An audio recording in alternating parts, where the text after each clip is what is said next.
Welcome to my YouTube channel. My name is Ariana Jasmine, and today we're going to be looking at a debate between Sagar and Crystal on Breaking Points about Kamala Harris. So make sure you like, subscribe, comment for more videos like this, and let's get into it. All right, so Crystal was very kind and she wanted me to weigh in on some of the Republican attacks on Kamala Harris. So we're going to start with one that was been making the rounds. Kamala is allegedly, quote, what is it, the original Hawk Tuah girl. This was on Fox Business. Let's take a listen.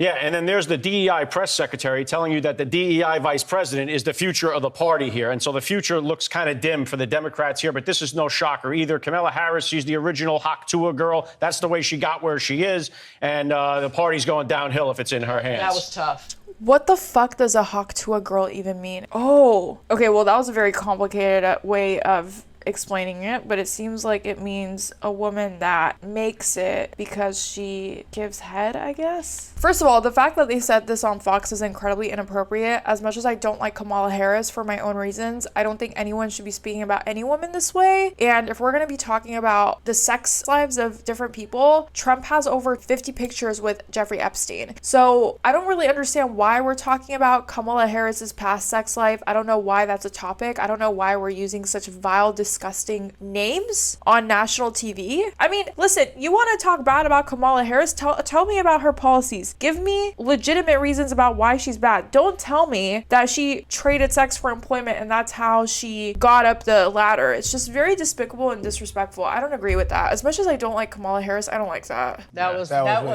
harsh. That was harsh. Look, I would just say this. Let's just not go into it. All right. In general, I talked with Emily about it.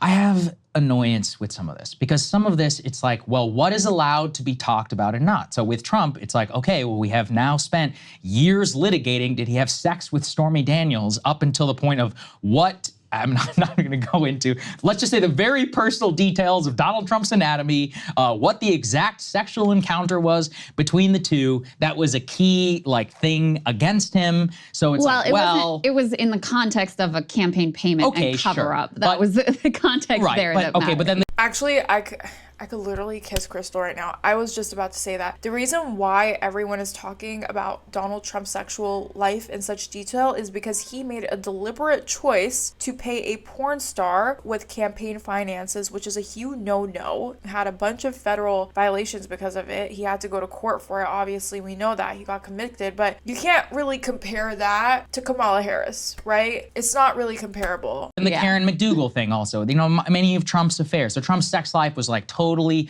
out in the open. So it's like, oh, we're not allowed to talk about Kamala. Once again, affairs are different. If a politician is having an affair, many people will talk about it, whether it's a female or a male. None of these contexts are surrounding what that Fox commentator said. I'm not even gonna repeat it because it's so repulsive. And there is no, allegations of infidelity or affair coming out. There is no, oh, I paid off a porn star or a male stripper to get sex or what. There's none of these allegations against Kamala Harris, and people are talking about her in that way. It does not make sense to me. The only thing that I can think of is that she is a successful Black woman who was not married and did not decide to settle down until later in her life. And I don't believe that any woman, regardless of whether I like her or not personally, should be chastised for that. Basically having an affair with a very powerful, a relationship with a powerful San Francisco mayor, and clearly how that, contributed to her rise to the top. I would say it's fine to talk about. I wouldn't talk about it that way. But in general, let's just take it back to where we were in the beginning of this, show, which is, if we're talking about suburban women and abortion, I would probably just avoid. I was just going to say. So I would encourage Republicans, please continue this line of attack. Laura Loomer, please continue talking about Kamala Harris's uterus and theorizing about her whole entire life. Please. The other thing about this, Sagar, and this. Laura Loomer is such a psychopath. This woman was talking about on Twitter about how Joe Biden is definitely dead. So you guys remember how Joe Biden made his remarks? He was like, hey, I'm stepping down. I endorse Kamala Harris. Harris, but he did it in a tweet. And then everyone was like, wait, why is this a tweet? Well, Laura Loomer, fucking psycho bitch, started tweeting, oh, Joe Biden is dead. Joe Biden is dead. Just conspiratory BS on Twitter. And it was blowing up. And all these different Republican conservative commentators started latching onto it. Oh yeah, Joe Biden's dead. Joe Biden's dead. He died. They're covering it up. They're hiding it. And then literally 2 days later, Joe Biden came out and he was like, I beat COVID. I'm back. Just stupid. This fits with the DEI hit as well. This shit is so online. And so to people that understand it, it's repellent, right? Like even the Fox Business lady there is like repelled by it, and he's been pulled off there. He hasn't been seen since. Well, he is on making Business. it explicitly sexual, and that's part of the thing that I'll get into with the DEI thing, which is, by the way, I don't think anything should be off limits. I think it's fine. I think it is weird that when she was 29, she was dating Willie Brown. I think very obviously for political purposes. I think that's weird.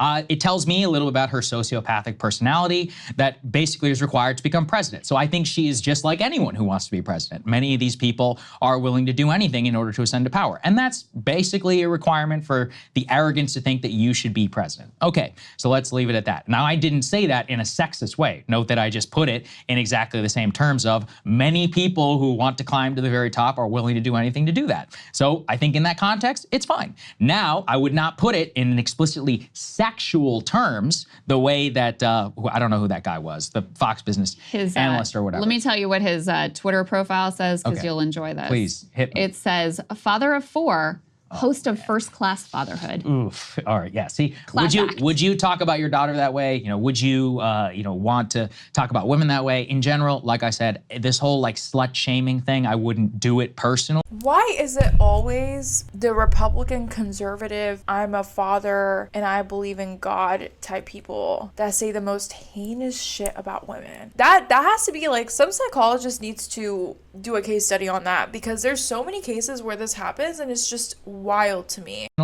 I think talking about it in terms of what it reveals about character and background, I think that's totally on brand. And I think fine, you know, in the same way that I think the talking about Trump and his sexual promiscuity, or especially sexual braggadocio in the past, reveals like obviously something insecure about him and about his love of the tabloids and all of that. So in general, the reason why I don't trust Republicans to talk about this is probably the same reason that Mike Johnson's told them not to talk about DEI. It's not that it's not legitimate. It's that, can we really trust like these boomers who are, you know, or even people who are making hawk tool comments on national television, talking about the vice presidential candidate? Can we trust them to talk about it in a nuance and I think in a way that could possibly make it a hit for the American people? No, I can't trust them about it. Yeah. Especially on the sexual thing, I would just let it be. I mean, look, like I said, when we've got Trump on the ticket too, let's all call it even. I mean, this guy's argument that he made on Fox Business, which I've seen made, he's not the only one. This is being made, you know, online incessantly. The DEI thing obviously is being made by members of Congress and op-ed writers and whatever. Like, his argument about her is that she's black and she's a whore. Like, again, if that's where you want to go with this, good luck. Because the other thing is, part of how you know this is not an effective attack is Trump is not engaged in any of this. I wouldn't put it past him, though. But here's the thing. I'd be curious to see what he says. Here's the thing though, Sagar. Like, let me put my moralizing aside, because I do think this is a disgusting thing to say about anyone. And I think the DEI thing too, we'll I'm sure talk more about this, but whatever original like good faith critique of DEI programs that existed, which I share some of, by the way, like, it's clearly just become a term for a slur for like a black person with a job. And that's the way it's been used typically. But the bigger problem with both the Haktua thing and the DEI thing is it reveals this like super niche, overly online type of brain. That was why Vivek didn't do well in his campaign. It was why Ron DeSantis didn't do well in his campaign, because they had these like niche online fixations, including a bizarre terminology that wouldn't even be familiar to most Americans. Like, to the extent that most Americans would know the term DEI, it would be like black people who find it to be basically a slur, black people who were increasingly open to a Republican message, by the way, or people who are just like, I don't even know what that means. Like, what are you even talking about? So that's why Trump he never talked about ESG, he never talked about DEI, he made fun of the fixation on wokeness because he saw it for being this like overly niche online Yeah, you can't win when you go into niches in politics. I think when we talk about content creators, right? The most successful content creators who are in politics don't do a certain niche. They either pick the right or the left, and they stay pretty in the middle for the most part. For example, Harry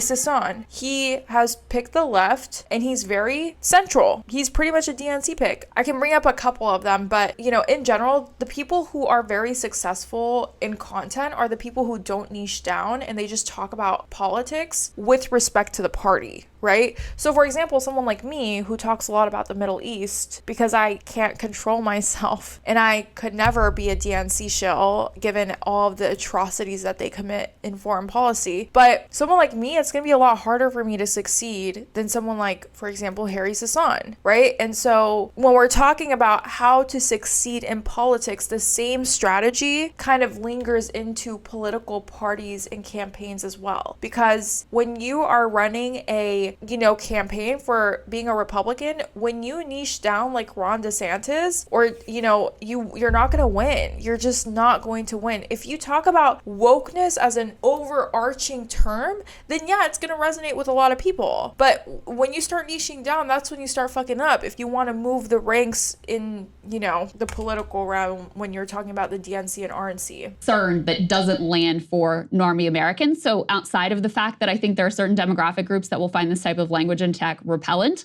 I also think it's just like way too online. I'm not willing to go there on DEI yet, because DEI is a term that actually means something. Now, personally, I would not use DEI. I would just say affirmative action, which is far more accurate and I think correct about who she is and about why she was picked for the vice president, etc. But that is like, I don't know. Let's think of a leftist equivalent where just because somebody has used the term improperly, does that mean that you just stop and it's become publicly defined or used as something else? Does that mean you give up on the term? Like, I don't think so. I mean, DEI is a real thing. It basically means affirmative action for minority groups. It embodies the whole equity versus. This is what I don't like about this conversation. I think every single vice president is a DEI pick, okay? Why did Mike Pence get elected? Mike Pence got elected because he was spewing a bunch of really conservative, outright supremacist bullshit, okay? That's why Trump picked him as his VP, okay? Every single vice president is a DEI pick. Why do you think Obama picked Joe Biden? Because he knew that as a black man, he would need a solid, very in-the-middle white dude, and it was Joe Biden. Like, you want to talk about the VP picks and why VP picks are getting picked? They're all DEI picks. Like, they all get picked because of certain issues and certain reasons, or vice presidents are picked to make the presidential nominee win, okay? And whatever is going to make that presidential nominee more likely to win, that's why they get picked. And in my opinion, they're all DEI picks, regardless of where they come from or what color their skin is. Equality, and that's a mindset and philosophy that Kamala believes in, including putting out equity cartoons. So calling her a DEI candidate is empirically true. She was picked for her race. She was picked because she was a black woman. If you look back at the time, Amy Klobuchar, Gretchen Whitmer, and her were on the final list. BLM madness was happening. Jim Clyburn says, you got to pick a black lady, and he picked a black lady, even though he didn't like her. And she wasn't all that politically effective and failed in the primary. That is literally DEI. Here's what I would say. Yeah. The vice presidential pick is almost by definition a DEI pick. Joe Biden was put on the ticket with Barack Obama because he's a white. I haven't even watched this video. I swear to God, I haven't even watched this video. Dude, like you're always picked. I mean, what are we talking about with regard to who Kamala will pick? We're like, it's gonna be a white guy. Yes. Is that a DEI pick? Yes, that's my point. But here's the thing, when you Sagar, get picked for your race, that is Sagar, DEI. here's the thing. Yeah. None of these people, and you, by the way, too, you would never talk about them that way. You would never use the term DEI to describe them, even though they're also being picked for their race or other demographic characters. Mike Pence picked because he's an evangelical with, ties into that community. No one called him a DEI pick. And that goes to my point of what this has come to mean, whatever you might mean when you say it, what it has come to mean is a black person with a job. Okay. And remember how they used it with the Baltimore mayor? right? Sure. The So democratically elected mayor. Says it on Twitter, that doesn't define everything. Yeah, but you know that this is not just one idiot on Twitter. I mean, that's how they're using it in this context too. And it's not used consistently. Joe Biden was a DEI vice presidential pick. Mike Pence was a DEI presidential pick, a vice presidential pick. JD Vance was picked because of his, unique ties in the Rust Belt. Or was he a DEI vice presidential pick? No, of course they would never talk about them that way because it's only used to talk about Black people. But let me just say, again, I encourage you to continue this line of attack. I encourage you to continue in this direction because not only is it off-putting for a demographic group that, was starting to be like somewhat open to Republicans, and I don't think just Black people, also, you have a lot, as you were saying before, you have a lot of suburban white people who don't want to see themselves as racist. If they're going to vote against Kamala Harris, they want a non-racial based or gender-based reason to vote against her. So, not only is it off-putting, but again, part of the problem for Republicans in 2022 was the sense of you guys are just out there, you're weird, you're fixated on this fringe stuff.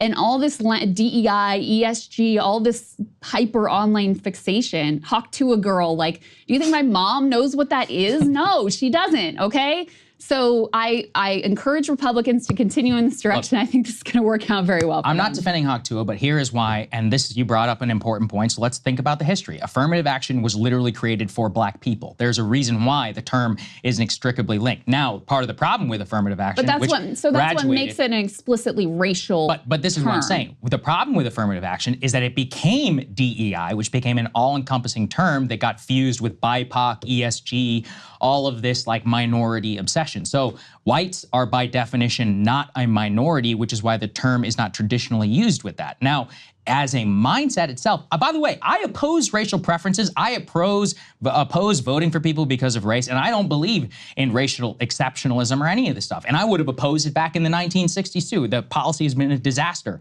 for the United States, which is why I think striking down affirmative action was a good thing. Now, calling her a DEI candidate, again, is empirically true when you utilize your race in the midst of the greatest racial hysteria in this country since the 1960s and use that to quash your opponents when your own record itself is one of political disaster in the campaign. I don't think he's so close to getting it, but he's not, because once again, every single VP pick is a DNI pick. They're marketing picks. They are only picked to bring up the percentage rate of the president winning. That's it. Campaign, and you failed with Black voters. Amy Coney Barrett, Trump had said he wanted to put on That's an affirmative woman. action pick. That's correct. Yes. Do any of these people ever talk about people it that on way? the right actually did call Amy Coney Barrett an affirmative I've action never heard at the any time. of these people complain about her being a DEI affirmative action candidate. It isn't, and you just acknowledge it's an explicitly racialized it term. was developed it would for not race be purposes. okay, but that's what I'm saying. It's fair to talk about it. The argument, but I'm just saying, you're making an explicitly racialized argument then that the problem with Kamala Harris is based on her race and her gender. No. That's not the problem. That's a fair attack. Is that you didn't earn where you are because of your race, which is true. But the same is true of Joe Biden. The same is true of Mike Pence. Think that's accurate. The vice presidential pick, it's not a nobody earns it. They get plucked out of wherever for their demographic characteristics and what group people think they're going to appeal to. So I'm not saying you can't say it. Say it, please. Go ahead, make the case. Go for it. I'm saying I do not think that this is a wise direction for Republicans to go in. Because let me just add to this, because I was thinking about, all right, if I was gonna go after Kamala Harris, how would I do it? What would be the most effective thing? Because I think that we have sort of a model for that because of the failure of her 2020 presidential campaign. What was it? She believes in nothing. What was it that was a problem for her? It was a couple things. It was that she believes in nothing, right? She's just a cipher. She's just will say whatever's convenient in the moment. So she's a political chameleon. And the sense of incompetence that came from the inability to run a campaign, her stumbles on the trail, et cetera, et cetera. So make that case. Those things don't have anything to do with her being a Black woman. So that's actually one of the reasons why I think she's going to have a very contentious race with Trump, because when she did run, she was polling very badly, didn't really take any strong stances. Like Crystal said, she was having a lot of stumbles in her trial run. So I don't really, maybe she has gained a lot of experience in the Oval Office that will prepare her to run a stronger campaign. But when she did run 4 years ago, she wasn't as strong. She was polling actually one of the last. She wasn't polling really strongly. And that's one of the reasons why I think she's going to have a very hard time. Or a slut, right? This has to do everything with her own capabilities and where she's been and how she's been all over the place. And that rings a lot more true. The other thing that, this is very predictable. Like the thing Trump is actually going with is, oh, she's radical left, she's radical liberal, et cetera. I think this probably has more traction. It definitely does. And is more over the target of what would make sense. But it also... It's not true. Effective attacks really have to ring true. And what rings a lot more true with Kamala Harris isn't that she is some hardcore committed lefty ideologue. It's that she doesn't believe in anything at all. Yeah, it's just not true. If you come to me and you're like, Kamala Harris is radical left, I will laugh in your face, because you can't tell me 3 different policies where she is actually radical left. She is not radical left. She is a chameleon. She will do whatever will get her to the next step in that moment. Looking at her track record, that's always what she's been doing. So if I was going against Kamala Harris, I would leave her race and gender beside, because like I said, people who want to vote against her, most Americans don't want to see themselves as explicitly racist or sexist, right? They want to have some other reason that they can point to that they're voting against her, other than that she's, a whore or a DEI pick. They want to have something they can point to that absolves them of any potential implication of racism or sexism. So that's why I think these attacks, I think they're just instantly repellent, off-putting to certain groups. And I just don't think it's the most effective direction for Republicans to go to in terms of making a case against her. And there is a very clear case that can be made against her. I don't disagree with the case you're making, but let me make the case for the DEI affirmative action thing. Nobody suffered more in this country by affirmative action than white working class voters. So if this is the white working class election, they're already voting for Trump. Well, no, not necessarily. Joe Biden was breaking 30%, 40% white working class. I mean, it's like with blacks, margins matter. Black voters, 90-10 and 80-20. Y'all, please don't use the word blacks. I don't even feel right saying that, but don't say that. It sounds racist. It is racist. Just don't do that. I mean, many people from the black community have asked people to not call them that. I personally would never refer to a black person in that way, or a group of black people that way, and I don't implore any of y'all to do it either, because you're just gonna look racist. You're gonna sound racist. And yeah, just stay away from that. I don't know why the fuck Sagar just did it. 20 is literally the difference between 400 electoral votes and 260, right? That's part of the reason why Trump's meaningful gains. I mean, he's winning like 15% of the black vote, but that's still a lot more than 10. So if the affirmative action line can, mobilize white working class voters in the industrial Midwest, it's not a bad thing. And if you look at Hillbilly Elegy and the history of the Scots-Irish people, I'm forgetting, Jim Webb's book. If you look at those two things, a core theme is about racial discontent and the obsession with democratic elites of affirmative action. And so I think JD has a line in Hillbilly Elegy, something about, people on the floor being upset because somebody got promoted because they were black. Or Jim Webb has talked a lot about this in the past, about how affirmative action is one of the reasons that he left the Democratic Party, then pointing to the person who is literally only in her position. I mean, can we acknowledge, Crystal, that she would not win an open Democratic primary, like in 2020? Obviously in 2020 she didn't. Right. I think this time there's a decent chance she would have, just because of her position as vice president. But that's after selection for her race, right? But again, that's like almost definitionally the case of every vice presidential candidate. So, I mean, listen, if you want to the case you're making is, let's double down on racial grievance. That's not a racial grievance. It's empirically true. It's obviously a racial grievance. Even if you say it's a legitimate racial grievance, it is a racial grievance. It is white working class feeling like black people got things they didn't deserve. Not just black people. A lot of minority groups got promoted because they weren't necessarily the most qualified for the job. Even taking any sort of morality out of that, it is definitely. I love how people only have this conversation about black and brown people, but no one really brings up how Pete Buttigieg was pretty much a diversity pick. Literally became the transportation, one of the highest ranking positions in federal government when he was very underqualified. actually had zero transportation experience whatsoever. But he never gets brought up because he is a white man who is objectively straight passing even though he's gay. I think it's that simple. This is a very racially motivated conversation. Initially a racial grievance. I don't think that that is an effective strategy at this point in time.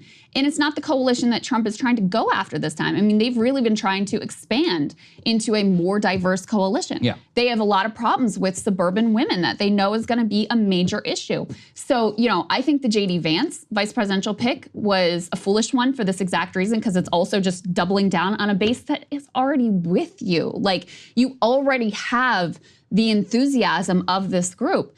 And again, to me, the fact that Trump, who is not, he's not above saying anything and, everything all the time when he thinks it serves him, that he's not making these arguments, I think tells you a lot about the political foolishness of going in this direction. It's only been 5 days, right, that Trump has been on the election. We had one rally since then. But we know that he's eschewed all this DEI, ESG, woke, like he has eschewed all of that language very clearly.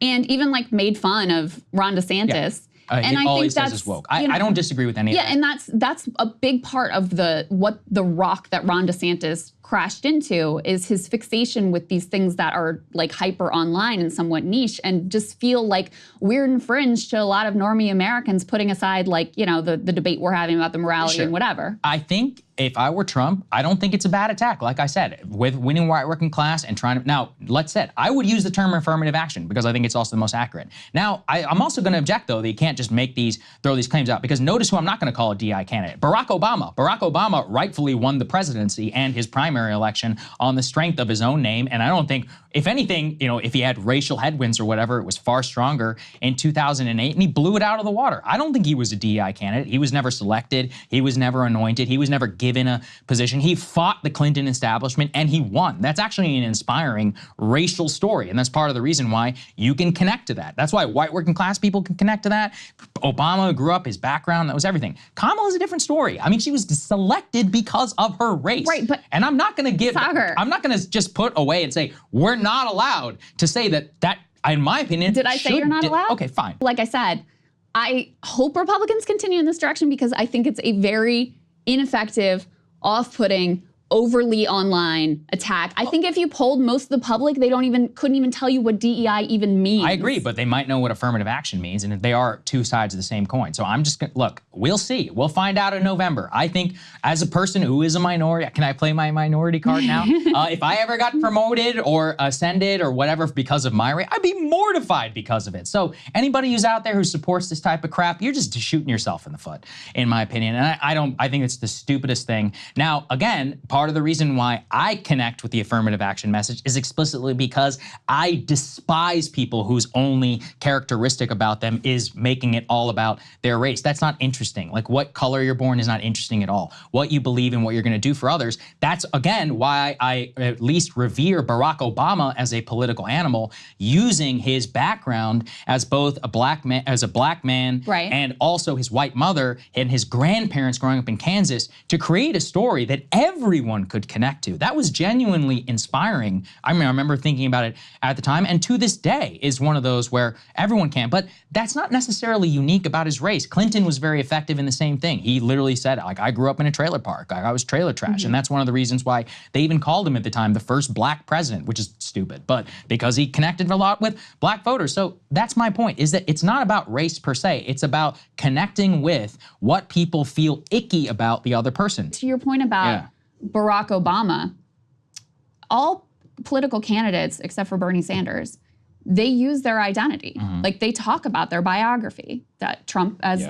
the business guy, right? Like, that's a whole he uses his biography like, and his identity as well.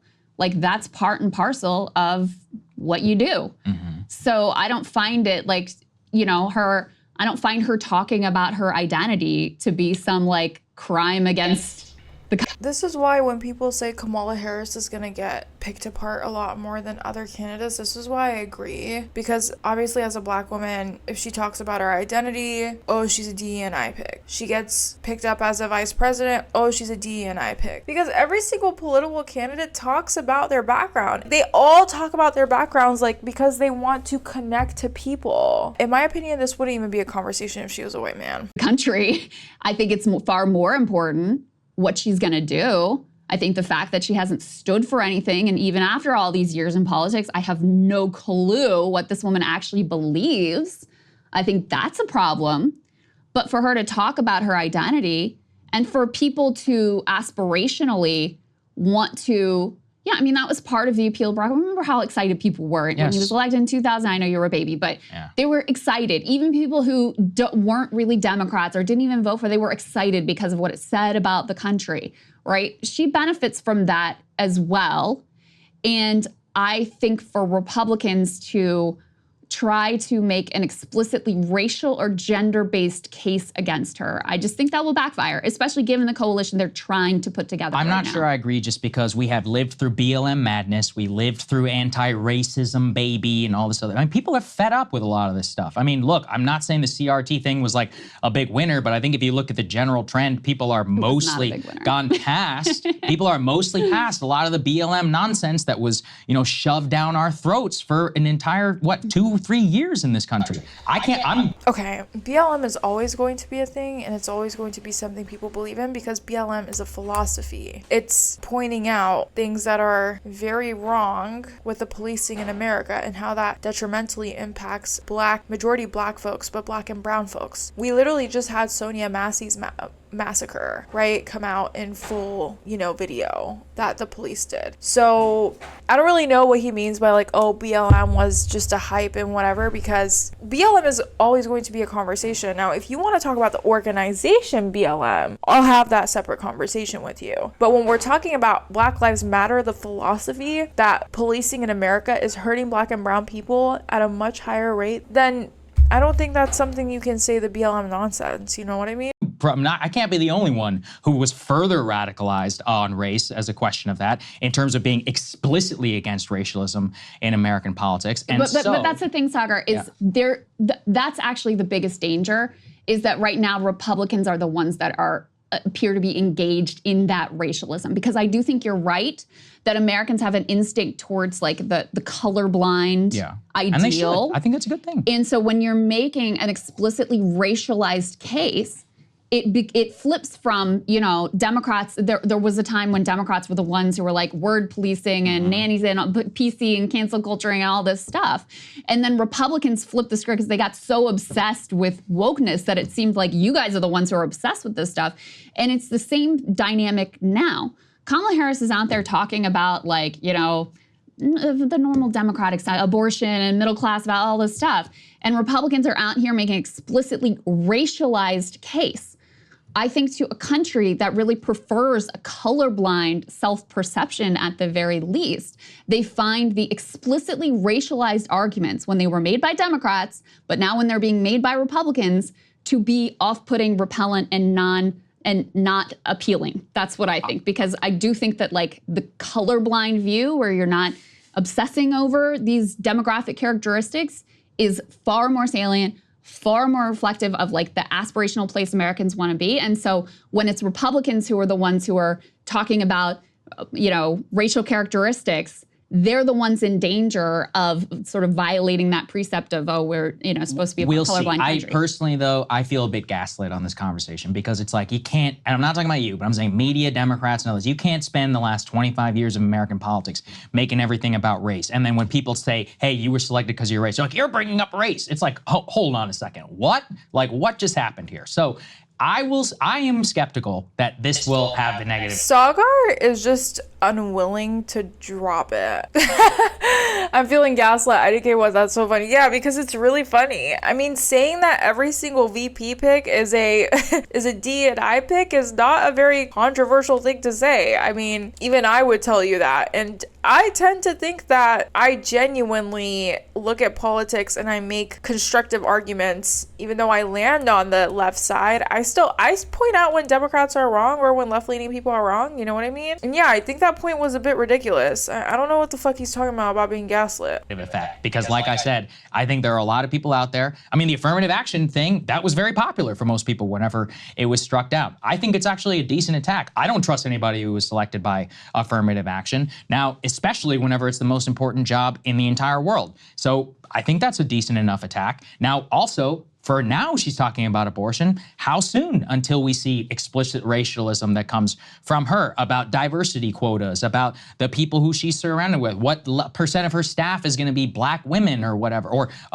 Asian men or any of that? I mean, are we really saying that instinct is dead? We're doing a lot of like whataboutisms and what ifs. And like, listen, I'm not saying this isn't going to be true, but I think every single presidential cabinet is always going to have picks because of optics. That's how it is. They always pick based off of optics. They don't pick because of X, Y, and Z. They pick purely based off of optics. That's it. I don't know why this is such a conversation. You know what I mean?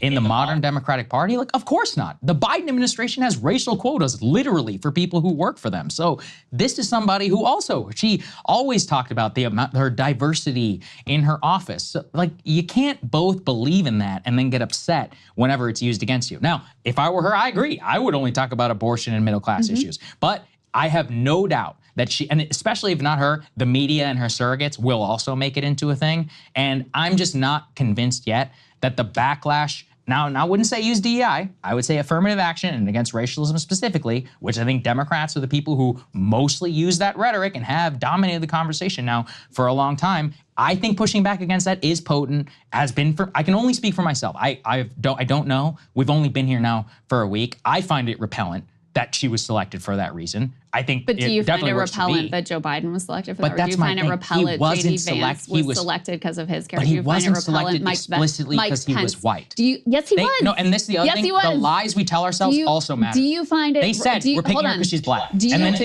Joe Biden was literally picked as VP because he was a white man. He was a white centrist man that could level out Obama being a black man. Like, let's be for real right now. Be fucking for real. You find it repellent that right now the just bedrock assumption is Kamala Harris got to pick a white man. Actually, is that repellent? Yes, I do, because you shouldn't. I haven't heard you say or anyone else say anything about that. No. Notice when I said Josh Shapiro, I said it because he's a actually popular governor. That's why I would. I mean, we're about to talk about VP. But right. I'm based on your statistics. I mean, I would pick Gretchen Whitmer if I were to. I wouldn't necessarily pick a white man because she's popular in the state of Michigan. You got to win Michigan. I mean, if she was black, I wouldn't care either. Who's the governor of Maryland? What's that guy's name? Wes Moore? Wes Moore. He's a decent candidate. You pick him too. I think he could win. I'm serious. I mean, this is somebody who's from around here. He speaks well, right? He's one of those where he does a good job on the stump. I think he's quite popular and he do a decent job with some of these swing voters. Like Gretchen was polling pretty bad on a national level. Gretchen wouldn't be a good choice. I think Gretchen would be a good choice. Like, I think she would, but she wasn't polling that great. And also, this is a very useless conversation. I don't know why they keep going back and forth on this. Just made the case. Was it repellent that Mike Pence got picked because he was an evangelical? No, actually, it was a smart play. It was tactically smart. This is my point.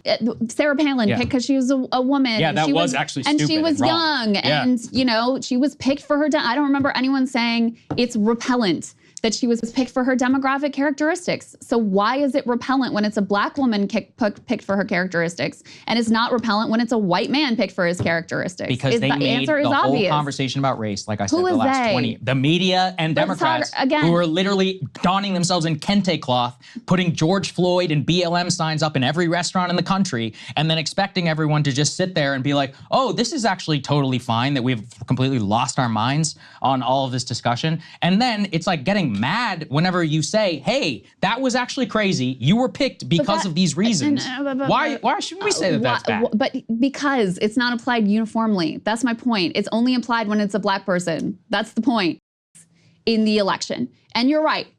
The party.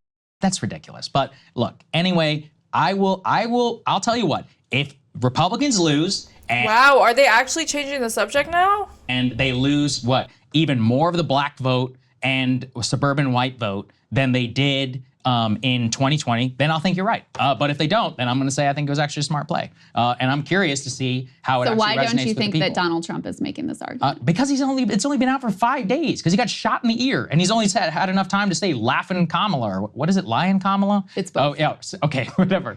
I think laughing is better. Just for the record. These terms are, he has studiously avoided all of these terms because they sound like a secret language to like normal voters. I agree. Don't use the term DEI. Like use the term affirmative action. That's accurate. Everybody knows what that one means, and everybody also is going to know that that's correct whenever it's used against her. But okay, I think we probably beat this convo. Yeah. So the other argument that they've been making is that she is insufficiently pro-Israel, which I think is another electoral loser in terms of arguments against her. I think we have C5 of evidence of this case that's being made against her this week. Let's take a listen. This is an astounding bad decision not to appear behind Bibi as Vice President of the United States. This is a signal to Hamas, Hezbollah, and Iran that we literally do not have Bibi's back. This is really her first major foreign policy decision, and she's gotten an F. Already you got a question. She will not show up for the Prime Minister's joint session of Congress today. She'd rather address... You know what? Everyone said there's no way Trump is going to win, and Hillary Clinton still won. So let's not keep on that rhetoric. Let's go off of the facts that she's very close to him in polling right now. So let's see what the polls say in a couple of weeks and maybe a month from now. I just think it's a bit premature to say that she's going to win over Donald Trump because Donald Trump has a very strong base that's growing by the day, especially after him getting shot in the ear. He's like a fucking martyr for these people. I mean, listen, at this point, I'm an uncommitted voter. I don't have any opinions on the presidential race. I feel like either way, I don't know. I feel like it's above me at this point. I'm a political commentator. I don't have to tell y'all who I vote for or who I support. But at the end of the day, that's exactly how Donald Trump won in 2016. Everyone was saying, he's gonna lose. He's gonna lose. There's no way. He just said, grab the women by the pussy, whatever. And he ended up winning by a whole entire wash. So let's just assume that that's not gonna happen because that's exactly how she lost last time. But then again, I ain't got no skin in the game, so. In the summer, a sorority, a college sorority, like she can't get out of that. What she's doing is she's running away from Israel. She refuses to go to Bibi Netanyahu is in Washington. She refuses to be there. Even if you're against Israel or you're against the Jewish people, show up and listen to the concept. But she's totally against the Jewish people. And it amazes me how Jewish people will vote for the Democrats when they're being treated so disrespectfully and badly. It amazes me. It's shocking. I don't. So now we have a new victim to defeat. Lion Kamala Harris. Lion. L-Y-I-N apostrophe. So I'm not going with Lion. Lion is not his best work. Not even Laughing close. Kamala also not his best work. Lion Ted worked because it really, this one, yeah, Laughing, I could see it. I don't know. He needs something better. Yeah. He needs to bring the magic back. Also, the honestly, Crazy Kamala. Crazy even Kamala's though he's good. used crazy for a bunch of time, I would be I think it would be better than those. But Crazy Nancy? Is that right? insufficiently pro-Israel, I also don't think is the political winner that they. Look, I don't think people care that much about Israel, especially now today. Maybe some young voters, even then it's not the majority. So like, I don't think it's going to be the deciding election. In terms of the money though, that's where a lot of money is for donors. So Yeah, that's probably why he's doing it. That's it. But Yeah. it's also like, to the extent, so I think for young voters, it does matter. I think they're watching very closely what Kamala Harris does and says in these next few days. And I think that is consequential for her in terms of being able to put together that sort of recapture some of the Obama coalition. But for a broader general electorate, to the extent that it matters at all, it's the sense of like, why are you fixated on these? Why are you obsessed over these foreign countries when, we got a lot of problems here? Yeah, listen, I count myself part of that. I don't really care what, about whether she's sufficiently pro-Israel or not, but whatever. Hey, if you like that video, hit the like button or leave a comment below. All right, what did I think of that debate? I think they were running in circles for the most part, and once again, I thoroughly agreed with everything Crystal was saying. Like I said, I'm very straight in the middle when it comes to the election, but I do believe that if we are going to criticize Kamala Harris, I believe it should be on the basis of her history as a politician rather than, oh, she dated this person, or, oh, she's a DEI pick. I'm not even a big fan of her, and you turn me off when you bring up those subjects. You know what I mean? So I feel like we just need to kind of move on from that topic and really criticize her for her policy. For example, if you told me, hey, I don't like her because she took a picture with Benjamin Netanyahu, I would be like, based, facts, I agree with you. But if you come up to me and you're like, she dated Willie fucking Brown or whoever 50 years ago, I'm just gonna walk away because number one, that's not a constructive conversation. Number two, I just don't give a fuck. But yeah, that's really what I walked away from. Once again, I love watching their debates. I think their debates are much needed, especially in the political realm that we're in right now, because a lot of people just, when they debate, they just argue, they scream at each other. But I think their debates get heated all the while respecting each other. Even though I viscerally disagree with a lot of the things Sagar says, Crystal keeps her cool and she just explains her point. And even though Sagar might not change his thinking, it still allows the viewer to walk away from it with a constructive thought rather than watching people bash each other in the head and just call each other stupid or dumb or whatever. I don't think those are really great ways to conduct the debate. But then again, sometimes it's pretty entertaining. Like, for example, when Hassan goes on Piers and screams at a Zionist, it's entertaining. So who am I to say? Anyways, make sure you like, comment, and subscribe for more videos like this, and I'll see you guys next time.